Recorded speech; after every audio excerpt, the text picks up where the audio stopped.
This is Democracy Now!, democracynow.org, The War and Peace Report. I'm Amy Goodman. And I'm Juan Gonzalez. Welcome to all of our listeners and viewers around the country and around the world. Today, we spend the hour with Julian Assange, the founder of WikiLeaks. It's been nearly 5 years since he entered the Ecuadorian embassy in London seeking political asylum, fearing a Swedish arrest warrant could lead to his extradition to the United States. Despite being holed up in the embassy, Assange's impact is still being felt across the globe. His asylum case recently became an issue in the Ecuadorian presidential election. The right-wing candidate Guillermo Lasso had vowed to remove Assange from the embassy if he won. But Lasso lost to President Rafael Correa's former vice president, Lenín Moreno, who said Assange is welcome to stay. Meanwhile, WikiLeaks recently began releasing a massive trove of secret CIA documents exposing how the agency has developed tools to hack into and spy on principal phones, computers, and televisions all over the world. WikiLeaks described the leak as the largest ever release of confidential documents on the CIA. WikiLeaks' activity before the 2016 election is also still generating headlines. Just before the Democratic National Convention last July, WikiLeaks published 20,000 internal emails from the Democratic National Committee. Within 2 days, the head of the DNC, Debbie Wasserman Schultz, resigned her post, in part because the emails showed the DNC worked behind the scenes to discredit and defeat Bernie Sanders, who is challenging Hillary Clinton for the nomination. Less than 3 months later, WikiLeaks began publishing internal emails from Clinton's campaign chairman, John Podesta. Soon, Donald Trump was praising WikiLeaks on the campaign trail. This just came out. WikiLeaks, I love WikiLeaks. Between October 7th and Election Day, WikiLeaks would go on to publish 20,000 of Podesta's emails, generating a rash of negative stories about the Clinton campaign. U.S. intelligence agencies have accused Russia of hacking the DNC and Podesta accounts, but many questions still remain about what happened. During a recent congressional hearing, FBI Director James Comey placed the blame on Russia intelligence when questioned by Congressman Adam Schiff. Do you know whether the Russian intelligence services dealt directly with WikiLeaks or whether they, too, used an intermediary? We assessed they used some kind of cutout. They didn't deal directly with WikiLeaks, in contrast to DC Leaks and Guccifer 2.0. That was FBI Director James Comey on March 20th. Well, joining us now from the Ecuadorian embassy in London is Julian Assange, the founder of WikiLeaks. Julian, welcome back to Democracy Now! Good morning, Amy. Did Russia leak the documents, either the DNC documents or the John Podesta emails, to WikiLeaks? We have said quite clearly that our source is not a member of any state, including the Russian government. Now, if you look at these statements by James Comey, James Clapper, going back a couple of months, statements by Barack Obama, they all are harmonious with our description. Now, what the U.S. investigation by James Comey seems to be trying to say, at least in public, is that they perceived that there was some Russian hacking, or at least some hacking from somewhere, of the DNC, other institutions of the United States. In fact, the allegations are that several thousands of people were hacked in those operations. But how do you know? How do you know it's not Russia? How do you know it's not a state actor? Since you usually say you don't know who gives you documents. We look very closely at our publications. We tend to come to a good understanding of them, and so we're not willing to go into details about our source because it might describe the sort of person they are, the sort of jurisdiction that they're in, which could put them at risk. But we have said clearly that our source is not a member of a Russian state, and even the US government is not suggesting that our source is a member of a Russian state. And what appears to be going on is that there have been observations of hacking of thousands of people, or attempted hacking of thousands of people. That's quite normal in intelligence gathering activity before an election, presumably that's being carried out by many states. I would be surprised if that doesn't include Russia. And over here, there's the publications of WikiLeaks.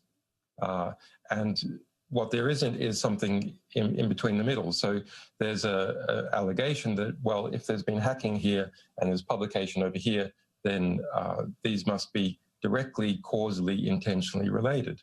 But so far, there's no evidence for that. Julian, I want to turn to a Democratic Congressman, Adam Schiff, speaking at a hearing of the House Intelligence Committee last month.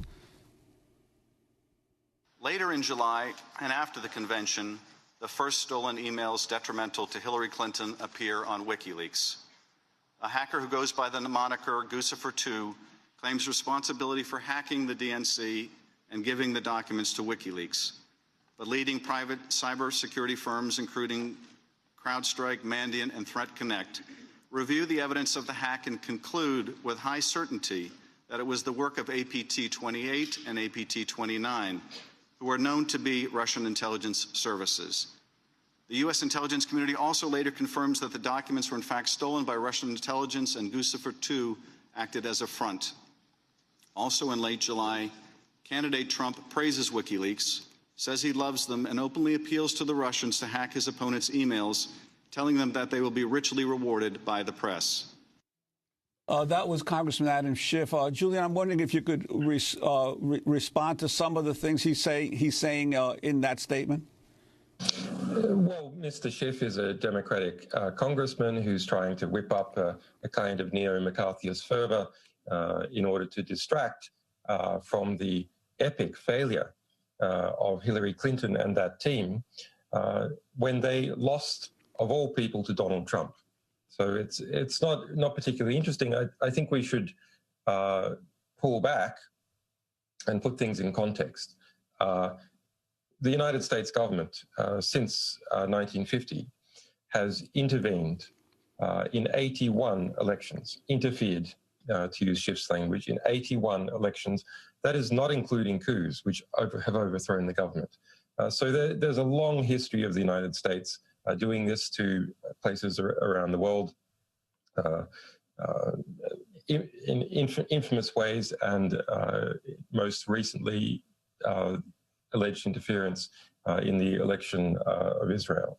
So I think we should understand that the United States is in a glass house when it comes to allegations of attempting to interfere with or influence election results. But let's look at what is the real meat of this issue. How does it allege that Russia has interfered in the US election process? Well, they say there's been a variety of hacks. Well, that's quite normal intelligence gathering process as far as can be determined, and a few extremely ineffectual websites such as DC Leaks or Guccifer 2.0 that no one really paid any attention to. And then there's our publications, which people really did pay attention to.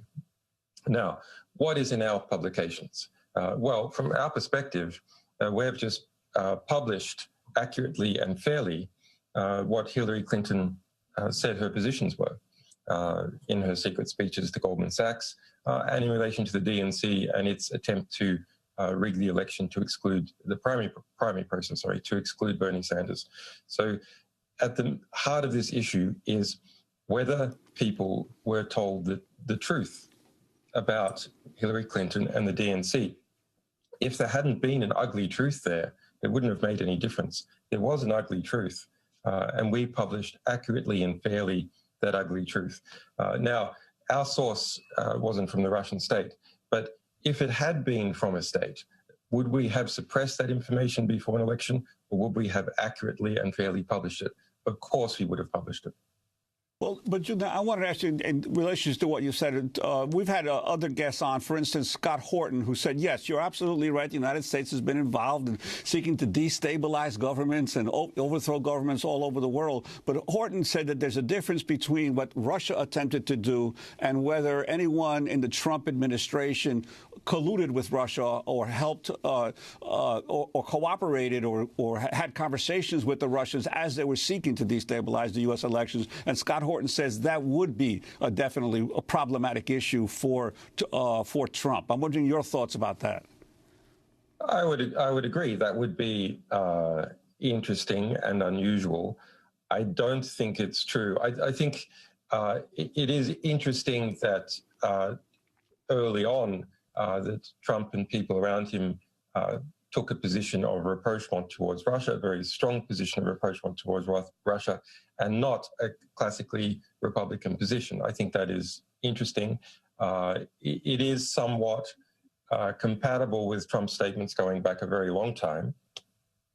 But I would be surprised if that turns out to be significant. Why do I say that? Trump had very little business success in Russia. He hasn't managed to build a hotel in Russia. He hasn't gotten any, as far as can be determined, any good deals in Russia. And when you see him making statements during the election campaign on the stage, hey, Russia, if you've got those emails, give them to the press. They'll be very pleased about it. When you see statements like that, this is not the sort of statement that you make if you already have a communications channel and you're already engaged in an active conspiracy. For people like Paul Manafort, that's someone who's perfectly capable of engaging in let's say, dodgy activities. They have a long history of working for various parties in different ways. Have they asked for support through Paul Manafort? Maybe. But if you're looking at the top level involving Trump, what I see is a great weakness in an ability to get anything concretely done in Russia. You know, while Trump may or may not have investments in Russia, it's very clear the oligarchs in Russia have bailed him out to the tune of tens of millions of dollars, if not more, in the United States when he was building buildings, having gone bankrupt many times, hard to get a line of credit in places like just right near Democracy Now!, Trump Soho, a major building project downtown Manhattan. But I wanted to turn back to Democratic Congressman Adam Schiff speaking at a hearing of the House Intelligence Committee last month.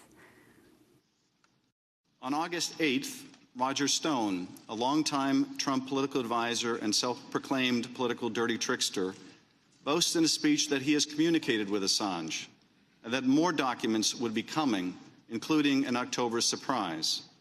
In the middle of August, he also communicates with a Russian cutout, Guccifer 2, and authors a Breitbart piece denying Guccifer's links to Russian intelligence.